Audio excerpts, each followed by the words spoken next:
Actualmente, la fibrilación auricular es una enfermedad en la que las cámaras superiores del corazón laten de manera desorganizada, produciendo un ritmo cardíaco rápido e irregular, y es una de las patologías más comunes en las personas mayores de 60 años. Supongo que esta irregularidad sostenida en el tiempo de alguna manera pues puede generar otras complicaciones, otras patologías cardiovasculares.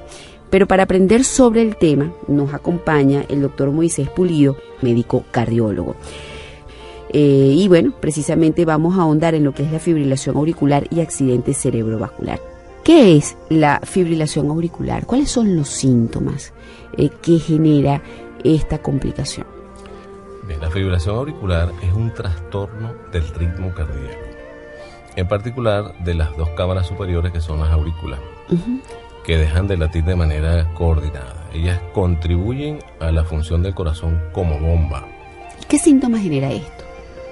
Es variable. La fibrilación auricular puede pasar absolutamente desapercibida y eso después hablaremos genera un inconveniente, y puede sentirse como una sensación de aleteo en el corazón, en el pecho, porque el corazón habitualmente cuando se instaura la fibrilación auricular tiene como consecuencia que el corazón se acelera.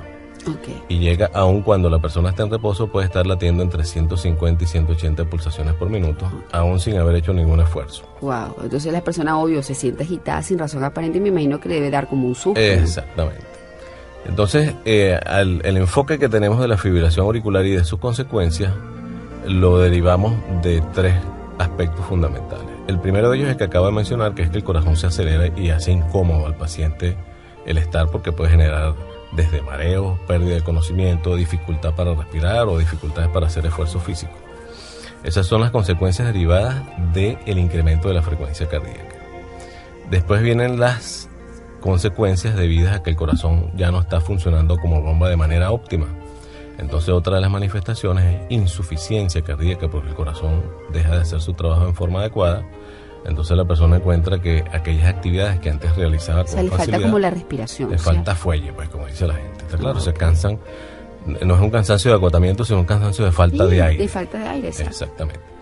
Pero la tercera y la más grave complicación de la fibrilación auricular, y que lamentablemente es a la que menos atención se le presta en Venezuela y en todas partes del mundo, es al riesgo que genera la fibrilación auricular de que se formen coágulos en las aurículas, en particular en la aurícula izquierda. Por falta de oxígeno, supongo. No. Imagínense que nuestro corazón tiene un director de orquesta que es nuestro nodo sinusal, es el director, el marcapasos, el que dice en qué momento se va a activar el corazón y lo acelera o lo enlentece en función de lo que estemos haciendo. Y que de repente toda la orquesta decida cada músico tocar cuando le da la gana y a la velocidad que quiere. Entonces eso es un absoluto caos.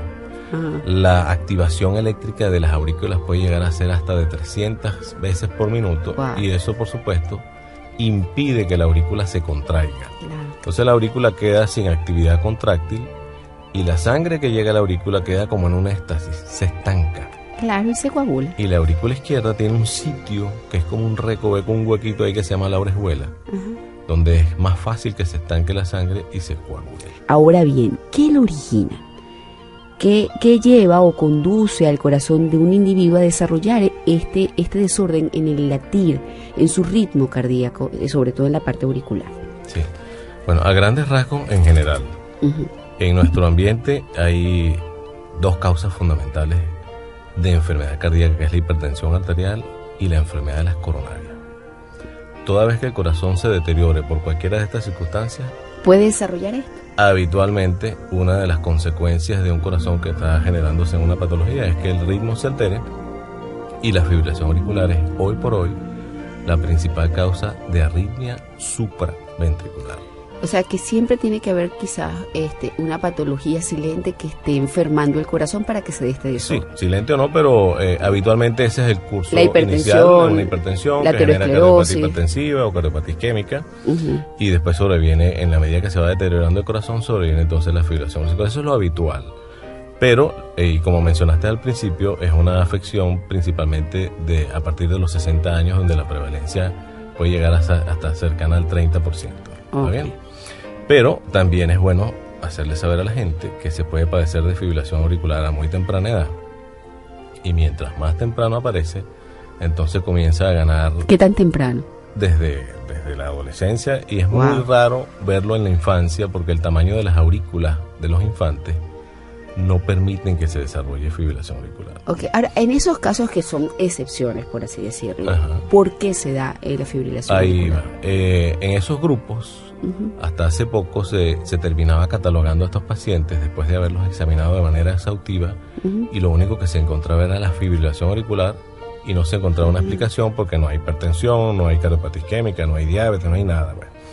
Entonces a eso se le etiquetaba con el nombre de fibrilación auricular solitaria, como que sin causa conocida. Pero cada vez más sale en la literatura internacional evidencias de que estas fibrilaciones a temprana edad o en grupos familiares, porque a veces afecta a grupos familiares, a varios miembros de un mismo grupo familiar, ya se sabe que son déficits genéticos que alteran las proteínas que permiten el acoplamiento eléctrico entre una célula y otra. Okay. Si ese acoplamiento eléctrico no es perfecto, si no es el idóneo, entonces esas personas tienen una mayor propensión a desarrollar fibrilación auricular, aún en ausencia de alguna otra patología. Pero, déjame mencionarte, hay un elemento que es muy importante, que es otra gavetica de la fibrilación auricular, que es la que se desarrolla después de la ingesta de alcohol. ¡Wow! Ajá, y desarrollándose, después de esa ingesta de alcohol, y que esto se dé de una manera sostenida en el tiempo, porque la persona pues es un consumidor habitual de esta droga, legalizada pero droga al fin. ¿Qué puede suceder? Bueno, en estos casos lo que termina siendo el diagnóstico es que el paciente nos manifiesta en la primera manifestación de la arritmia. No es fácil establecerlo, aun cuando el paciente haya ingerido tragos, que no tiene que ser el día que ingiere los tragos, puede ser al día siguiente o hasta 48 y 70 horas. Si estás bajo los efectos del alcohol, quizás es difícil recordar que te costó respirar, que te sentiste mal, o lo atribuiste como una consecuencia normal de haber tomado alcohol. Pero entonces el paciente tiene un claro historial de que toda vez que ha tenido la arritmia había habido una ingesta de alcohol. Eso se llama el holiday heart o el corazón festivo. A esos pacientes no nos queda otra alternativa que decirle no hueva. Quedamos de hablar de soluciones y un poco también de prevención. Sí, bueno, la prevención, como inicialmente mencionamos, que esto está asociado al desarrollo de cardiopatía y que en nuestro ambiente las principales cardiopatías son hipertensivas e isquémicas. Entonces, cualquier medida que prevenga, que no prevenga porque el hipertenso se hace hipertenso y lo que puede hacer es controlarlo. Y el que va a generar la enfermedad coronaria pues tiene que entrar en sus programas de prevención, que tiene todo lo que tiene que ver con los hábitos sanos de alimentación, actividad física, evitar el cigarrillo. Si se es diabético hay que controlar la diabetes. ¿El hipertenso puede ser hipertenso siendo delgado y quizás sano? Sí. Sí, eso es una condición, ¿verdad? Es una condición. Todavía en más del 90% de los casos a la hipertensión se la etiqueta de esencial o de causa desconocida. Todavía la ciencia médica al presente no sabe cuál es la razón y por eso no la podemos curar. Pero lo que es definitivo es que los que se controlan la hipertensión les va bastante mejor que los que son hipertensos y no le paran. Eso es definitivo. Entonces, en esos grupos, aún no pudiendo curarles la afección, se puede prevenir. Y la enfermedad coronaria es una enfermedad, en cierta forma, con todas estas cosas que la gente ha oído hablar del colesterol, de la actividad física, evitar el cigarrillo y estas cosas, pues también se puede prevenir en buena medida. Entonces, en la medida que mantengamos un corazón sano, menos chance habrá de que desarrollemos fibrilación auricular, excepto los casos que mencionamos antes, donde hay un aspecto genético que es ineludible. Ahora, ya habiéndose instalado la fibrilación auricular, ¿qué se puede hacer para corregir el problema? Hay una información que es pertinente y es que en el ámbito de la cardiología, los trastornos del ritmo se han hecho de tal manera complejos en cuanto a su aproximación terapéutica y diagnóstica que ya se desarrolló una especialidad, subespecialidad de la cardiología, que es el electrofisiólogo. Correcto. Es un cardiólogo, pero que se especializa fundamentalmente en los trastornos del ritmo del corazón. Entonces es el electrofisiólogo el que cuenta con las mejores herramientas y la orientación más precisa para cuando se trata de trastornos del ritmo y sobre todo la fibrilación auricular, que es hoy en día la arritmia que todavía nos genera más dolores de cabeza, porque es la que más nos cuesta resolver. Entonces, después de las medidas preventivas, toda vez que se establece la fibrilación auricular, es función del médico especialista establecer cuál va a ser la mejor opción terapéutica, que de las enumero a continuación. Las opciones terapéuticas para la fibrilación auricular son farmacológicas en primera instancia, pero al presente ya se han venido desarrollando la posibilidad de que a través de técnicas de cateterismo se puede ir hasta el corazón del paciente y generar una terapia que se llama de radiofrecuencia en algunos sitios muy particulares de las aurículas y eliminar la fibrilación auricular, no con una tasa de éxito del 100%, eso está cercano al 70-80% de éxito, y hay una tasa de recurrencia que no es desdeñable, pero al menos este camino se está transitando y cada día mejora más. Y bueno, con la experiencia quizás pudiera llegarse a métodos más efectivos. Exactamente, pero en un paréntesis de lo que son las opciones terapéuticas, quiero volver a enfatizar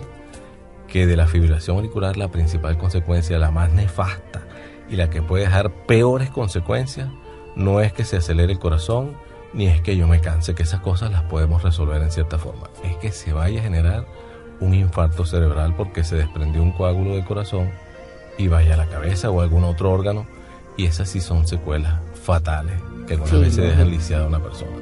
Entonces este punto suele ser subestimado, no se toma en consideración, y cada vez enfatizamos más, y es el mensaje que le hacemos llegar a los internistas y al resto de los cardiólogos, de que deben evaluar y estratificar muy bien a sus pacientes con fibrilación auricular para decidir si es suficiente darles antiagregantes plaquetarios, que son cosas como la aspirina, que no son anticoagulantes como tales, o si el paciente, como tiene un mediano o alto riesgo, debe, en vez de tomar antiagregantes, tomar un anticoagulante como tal. ¿Está claro? Ya algo más específico. Para prevenir la consecuencia más terrible, que es un accidente. Mientras que no se corrige del todo el problema. Sí, no se puede solventar la fibrilación.